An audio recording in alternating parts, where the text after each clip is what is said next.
Hello दोस्तों, कैसे हैं आप सभी। तो फाइनली सभी के इंतजार की घड़ियां शायद खत्म हो चुकी होंगी और मैं आशा करता हूं कि मेरे जो भी यूट्यूब फैमिली है उनका भी पार्सल आ चुका होगा। जैसे कि हमारा एक पार्सल आया है, ये आपके जो है कुरियर से नहीं आए हैं, ये इंडियन पोस्ट के थ्रू, खाली जो अपने ये प्राइवेट कुरियर होते हैं उनके थ्रू हमारे पास ही आया है। अब इसके अंदर हम देख लेते हैं कि पिछली बार तो बिल पत्र वगैरह थे नहीं इसमें, और आपने शायद देखी होगी हमारी पुरानी वीडियो, उसमें जो हमारा रुद्राक्ष था वो भी छोटा था। तो चलते हैं इस वीडियो में, हम देखेंगे और मैं आपको इसमें इंस्ट्रक्शन भी बताऊंगा कि आपको रुद्राक्ष को कैसे धारण करना होता है और उसको धारण करने से पहले क्या क्या चीज़ें करनी है, जब आप उसको धारण कर लोगे तो क्या नहीं करना है।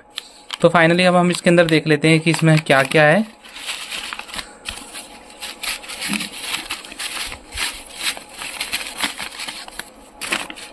तो मैं ये हमारा बिल पत्र निकला इसमें, और कुछ ट्रस्ट की तरफ से, सोमनाथ ट्रस्ट वालों की तरफ से कुछ आया है। इसमें लिखा हुआ है कि पूजा विधि का नाम हमारी विशेष बिल पूजा था। इन्होंने बताया था कि शिवरात्रि के पर्व में पंजीकृत की थी और ये संपन्न हो गई है। और यही पत्र इसी सूचना हेतु आपको भेजा गया है कि इस पत्र के साथ भगवान सोमनाथ महादेव का प्रसाद रूप, नमन, भस्म और रुद्राक्ष आपको भेज रहे हैं, जिसे आप स्वीकार करें।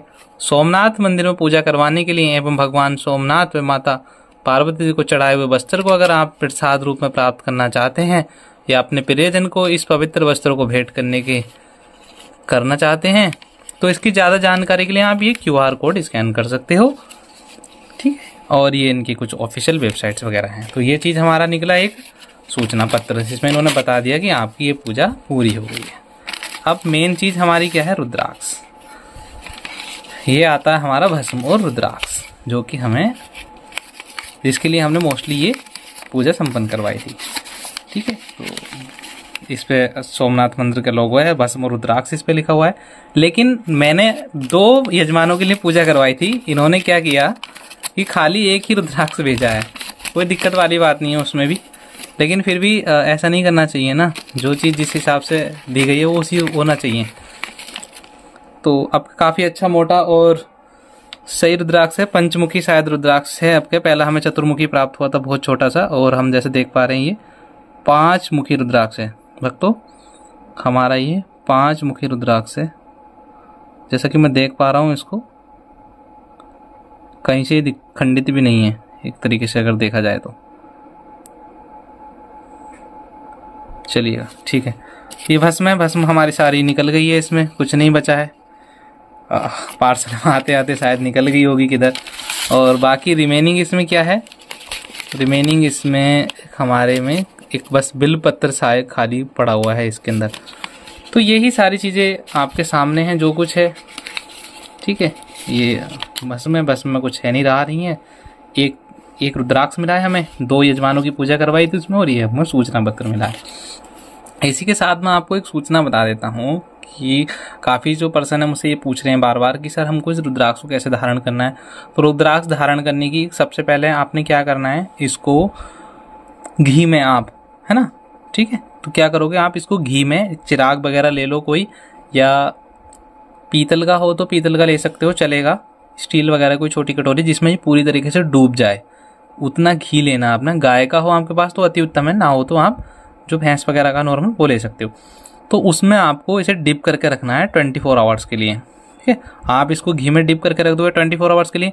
अब जिस समय आपने ये रखा था डिप करने के लिए, उसी समय आप अगले दिन निकाल लोगे।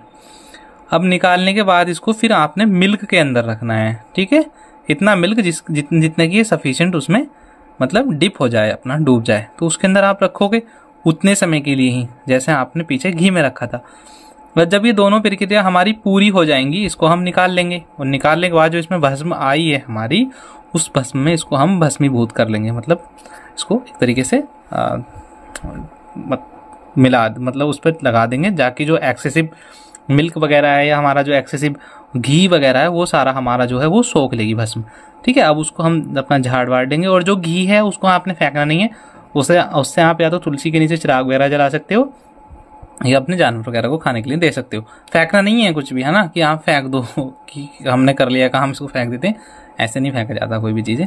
या तो आप तुलसी के पेड़ के नीचे आप उसको कर सकते हो विसर्जित, या उसके नीचे उसका दिया जला सकते हो उसी से, या आप अपने जानवर वगैरह को जो भी है आप खिला सकते हो, ठीक है, फेंकोगे नहीं लेकिन कहीं किसी भी जगह।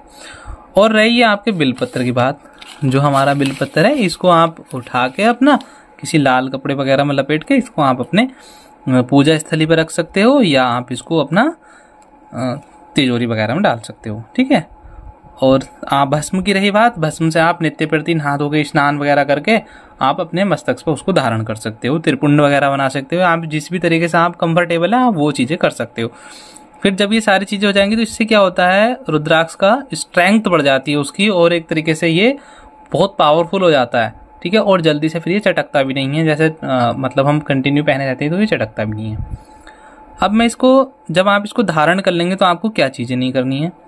इसको धारण करने के बाद आप मांस, मदिरा या किसी भी अभक्ष्य पदार्थ का सेवन नहीं करोगे, मृत्यु वगैरह में नहीं जाओगे इसको पहन के। सोच स्नान आदि कर रहे हो तो आप इसको उतार के रखोगे, सोने से पहले आपको ये उतार के रखना है, ठीक है।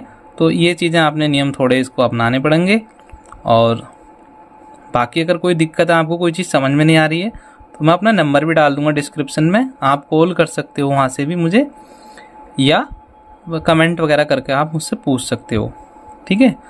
और जिनके नहीं आए हैं अभी तक, जिनके मतलब नहीं आए हैं, बाकी मुझे लगता है कि जितने थे हमारे सभी को मिल चुके होंगे, लेकिन जिन्होंने जैसे जैसे लेट किया था थोड़ा सा, या जिनका थोड़ा सा डिले हो रहा है, तो आप धैर्य रखें, आपको सभी को आपकी चीज़ें प्राप्त हो जाएंगी, जल्दी हो जाएंगी, आशा करते हैं हम इसी के साथ। और भगवान शिव आप सभी पे कृपा बनाए रखे। इसी के साथ हम इस वीडियो को यहाँ एंड करते हैं। और वीडियो देखने के लिए आपका बहुत बहुत धन्यवाद। अगर आपको लगता है कि इसमें यूजफुल कंटेंट है तो आप शेयर कर सकते हैं। जय श्री राम, हर हर महादेव।